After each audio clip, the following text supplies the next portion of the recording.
আমাদের বাসার নিচে ড্যাক ভর্তি করে করে মহরমের খিচুড়ি রান্না করা হচ্ছে। বাচ্চারা কিন্তু হাঁড়ি পাতিল নিয়ে খিচুড়ি আনছে, সেগুলো উপর তালা থেকে দেখে আর লোভ আর সামলাতে পারলাম না, তাই ফাইনালি খিচুড়িটা ঘরে বসেই রান্না করে ফেললাম। আসসালামু আলাইকুম এভরিওয়ান, আপনারা সবাই কেমন আছেন? আশা করি ভালো আছেন। আমিও আল্লাহর অশেষ রহমতে ভালো আছি। সকাল থেকে আপনাদের মাঝে নতুন একটা ভিডিও শুরু করে দিলাম। সকালবেলা ব্যালকনির সামনে এসেছি আর দেখছি যে এখানে ঝিরিঝিরি বৃষ্টি পড়ছে, তারপর আবার রোদ উঠছে। কি যে একটা অবস্থা, আজকে 4-5 দিন ধরে একই অবস্থা। এই বৃষ্টি নামে, তারপর আবার বৃষ্টি শেষ হয়ে যায়, আবার রোদ ওঠে। বৃষ্টি হলে কি হবে, আপনার কিন্তু গরম কমে না, ভালোই কিন্তু গরম লাগে। আর এখানে দেখেন গাছগুলো বাতাসে কি সুন্দর দুলছে, আর আমার এই দৃশ্যটাই কিন্তু বেশি ভালো লাগে। গাছগুলো বাতাসে যখন দোলে আমার নিজের কাছে অনেক ভালো লাগে। আর এই গাছটা তো সেদিন লাগিয়েছি, মাশাআল্লাহ খুব সুন্দরভাবে পাতাগুলো হচ্ছিল। আর এখন কিন্তু ব্যালকনি থেকে এসে পড়েছি আর দেখছিলাম কি কি রান্না করা হয়েছে। অতএব আমি সকালে সমস্ত কাজকাম শেষ করে নিয়েছি। আজকে আমি কিছুই রান্না করিনি, সব মা করেছে। এখানে খুদে বোয়া ভাত রান্না করেছে, তারপর ডিম ভেজেছে, আর আমার বারান্দার কচু শাক কেটে তারপর মনে হয় শুটকি দিয়ে ভর্তা বানিয়েছে। তাই এটা আমি আমার কাছে জিজ্ঞাসা করেছি, পরে বললো যে হ্যাঁ, বারান্দা আমার ছোট্ট গাছটা কচু পাতা হয়েছে, সেখান থেকে পাতাগুলো কেটে নিয়ে এসে তারপরে শুটকি দিয়ে ভর্তাটা করেছে। অনেক মজা হয়, আগেও একবার খেয়েছি, কারণ বারান্দা কচু তো আর এত বড় করা যায় না, এই কারণে পাতা হলে 4-5টা কেটে নিয়ে এসে ভর্তা বানিয়ে খেয়ে থাকি। আর এখানে আদনানের বাবাকে কিন্তু সকালে নাস্তা দিয়েছি খুদের ভাত, আর দেখেন এই তো শুটকি ভর্তা খাচ্ছে। আদনানের বাবা বলল যে ভর্তাটা অনেক মজা হয়েছে, আর বোয়া ভাতটা কিন্তু আমার কাছে অনেক ভালো লাগে। তা আমরা সবাই কিন্তু বোয়া ভাতটা খুবই পছন্দ করে থাকি। এই খুদের চালটা এনেছে আমার বোন শ্বশুর বাড়ি থেকে, আর আমি বিশেষ করে মাঝে মাঝে বাহির থেকে দোকান থেকে কিনে নিয়ে আসি, কারণ আমরা আর এই খুদ কোথায় পাবো, যেহেতু আমরা বস্তা চাল খাই, আর এটাকে দেশগ্রামেই বেশি পাওয়া যায় যারা মনে করেন চাষবাস করে। তাই এখানে দেখেন এত সুন্দর চালগুলো, আর এই ভাতটা বোয়া ভাতটা খেতে কিন্তু অনেক স্বাদ। আর আমার তো বিশেষ করে ডিম ভাজি না হলে ভালো লাগে না, কারণ যদি আমার এমনি তো ভাতের চাল দিয়েও যদি বোয়া ভাতটা রান্না করে, তারপর খুদের চাল দিয়েও বোয়া ভাতটা রান্না করে, ভর্তা যেমন তেমন 1-2 পদ হলে এনাফ। আর আমার ডিম লাগবেই, ডিম ছাড়া আমার মনে হয় ভালো লাগে না।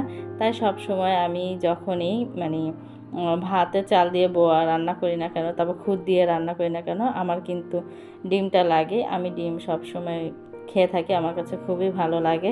আর এখানে দেখেন চা বানিয়ে নিলাম। এই তো আদনানের বাবা আর আমি এখন চা খাবো, কারণ দুইজনে যেহেতু একসাথে নাস্তা করেছি, আর চা না খেলে তো জমেই না। আমরা সব সময় কি করি, সকালে একবার বিকাল একবার খাই, কিন্তু আমি চাটা আগের চাইতে একটু কমিয়ে দিয়েছি। অতএব দেখা যায় যে মাঝে মাঝে বিকেলে খাই না, সকালবেলাই খাই। আর যে যদি 2 টাইম খাই তাহলে দেখা যায় পরিমাণে আমি একটু চাটা কম নিই, আদনানের বাবাকে একটু বেশি দিই। আমি আবার অতিরিক্ত চা খেতে পারি না, 2 টাইম খাই এনাফ, কিন্তু পরে দিয়ে মনে করেন যে বিকেলে মাঝে মাঝে খাইও না। আর এখানে দেখেন চা বানানো হয়ে গিয়েছে, আদনানের বাবাকে চাটা দিলাম। আর আমার চায় কিন্তু কোনো চিনি নেই, আমি চিনি খাই না, শুধু গুঁড়ো দুধ দিয়ে লিকার দিয়ে আমি খেয়ে নিই। আর কফিটা দেই, আজকে কফিও দেইনি, শুধু গুঁড়া দুধ আর লিকার দিয়ে বানিয়ে খেয়ে ফেলি। আমার মাঝে মধ্যে যখন লো প্রেশার হয় তখন আমি চায় চিনি খাই, না তো আমি চিনি খাই না। আর এখানে দেখেন ফার্মের মুরগি আনা হয়েছে, এগুলো আদনানকে মাঝে মাঝে ভেজে দিই। আর এখানে একটা সোনালি শক্ত মুরগিটা আনা হয়েছে, আর এখন এইগুলো আম্মা কেটে নিচ্ছে। আর এই তো দেখেন আদনানের বাবা বাজার থেকে কত বাজার নিয়ে এসেছে। এখানে লতি এনেছে, অনেকদিন ধরেই লতি চিংড়ি খেতে ইচ্ছে করছে, তাই লতি নিয়ে এসেছে। আর এখানে কচুরমুখিও অনেকদিন ধরে খাওয়া হচ্ছে না, তা আমাকে যাওয়ার আগে সবগুলোই বলেছিল যে কি কি আনবো তুমি বলো, তাই আমি বলে দিয়েছি এগুলো আনবে, তা সেগুলোই নিয়ে আসছে।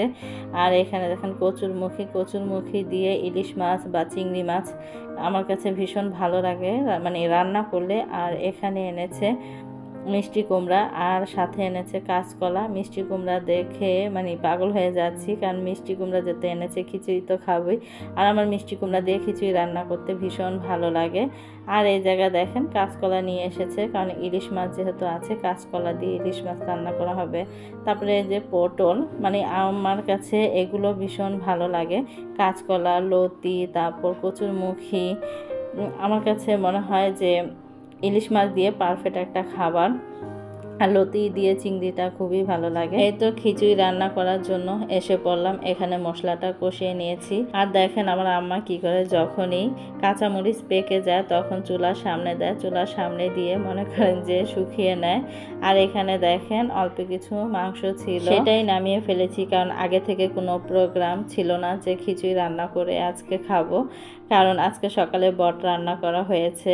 তাই মনে করেন যে সবাইকে দেখছিলাম, মানে উপর থেকে আমাদের দোতলা থেকে দেখছিলাম বাচ্চারা মানে মহরমের খিচুড়ি নিয়ে যাচ্ছে, তাই দেখে খেতে ইচ্ছে করলো, তাই তাড়াহুড়া করে বসিয়ে দিলাম।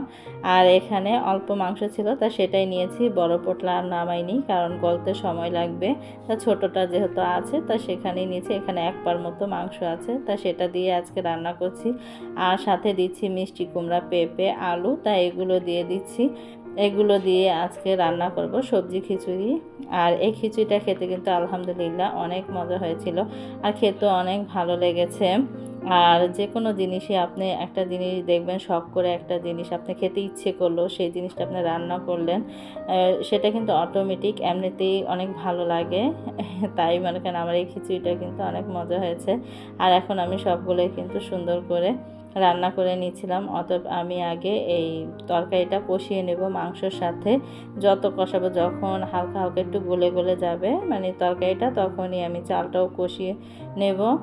মাঝে মাঝে বাচ্চাদের কিছু কাজ কাম দেখলে কিন্তু ছোটবেলার কথা মনে পড়ে যায়, যেমন ওরা মহরমে সিন্নি আনার জন্য পাতিল নিয়ে যাচ্ছে, কেউ বাটি নিয়ে যাচ্ছে, তা আমরা কিন্তু ছোটবেলায় এরকম গিয়েছি। আর আমার কাছে বিশেষ করে ড্যাগের খিচুড়ি এত ভালো লাগে, কি বলবো আমি, মানে বোঝাতে পারবো না, অনেক মজা লাগে। অতএব কি ছোটবেলা যেহেতু গিয়েছি তাই সেটাই না ওদেরকে দেখে মাঝে মাঝে মনে পড়ে যায়।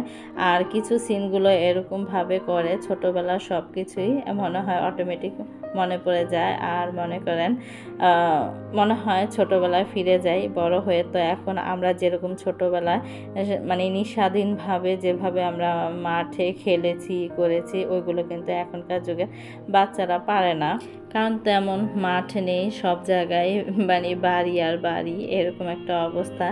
খেলার কোনো স্কোপই নেই, কারণ যে জায়গায় তাকাবেন সেই জায়গায় বড় বড় বিল্ডিং। আর ওরা কিন্তু এখন বেশিরভাগই বাসার ভিতরে বন্দি থাকে, আর যখন একটু সময় পায় মোবাইল নিয়ে ব্যস্ত থাকে। আর আমাদের সময় মোবাইল তো দূরের কথা, কি বলবো, মানে চোখেও দেখিনি, এরকম একটা অবস্থা। আর মনে করেন আমরা সারাক্ষণই দেখা যাচ্ছে যে বাসার সামনে মাঠ ছিল, তারপর অনেক বান্ধবীরা ছিল, আমরা একসাথে খেলাধুলা করেছি। তা সেগুলোই মনে করেন এখনকার বাচ্চারা কিন্তু এগুলো পারে না, মানে খেলা করতে। ওরা সারাক্ষণই রুমের ভিতরে থাকে যতক্ষণ সময় থাকে। আর এখানে দেখেন ফাইনালি আমার কিন্তু খিচুড়িটা রান্না হয়ে গেছে, মাশাআল্লাহ এত মজা হয়েছে যে মানে আমার ঘরে যা ছিল তাড়াহুড়া করে আমি কিন্তু খিচুড়িটা রান্না করে ফেলেছি। আর খিচুড়ি যে এত মজা হবে আমি কখনো ভাবতে পারিনি, খুবই মজা হয়েছে। আর আমার কিন্তু এরকম পাতলা খিচুড়ি খেতেই ভালো লাগে, ঘনটাও ভালো লাগে, মানে যেটা ভুনা খিচুড়ি সেটাও ভালো লাগে, মানে এক একটার এক এক রকম স্বাদ। আমি সব ধরনের খিচুড়ি খেতে পারি, ভুনা খিচুড়িও খেতে পারি, পাতলা খিচুড়িও খেতে পারি, কিন্তু বিশেষ করে ভুনা খিচুড়ির চাইতে আমার পাতলা খিচুড়িটা বেশি ভালো লাগে। আর আমি যেভাবে রান্না করি, অতএব কি আমার বাসার সবাই আমার এই পাতলা খিচুড়িটা খুবই পছন্দ করে থাকে। আমার আম্মা যখনই আমি খিচুড়ি রান্না করি না কেন বলে যে তুই রান্না কর, তোর হাতের খিচুড়ি ভালো লাগে। তা আমিই কিন্তু বিশেষ করে খিচুড়ি রান্না করে থাকি। আর ফাইনালি খিচুড়ি খাওয়া আমার শেষ, খুব তৃপ্তি করে মজা করে খেলাম। সন্ধ্যার সময় দেখেন আমার ছেলে ফুচকা নিয়ে এসেছে, পরে বললো যে আম্মু ফুচকা খাবো, পরে দিয়ে বললাম যে যাও ফুচকা নিয়ে আসো। তাই দেখেন সন্ধ্যার ফুচকা নিয়ে এসেছে, এখন ফুচকা খাবো। আর অনেক দিন ধরেই ফুচকা খেতে ইচ্ছে করছিল, তা ছেলে যত নিয়ে আসলো তাই বসে পড়েছি খাওয়ার জন্য।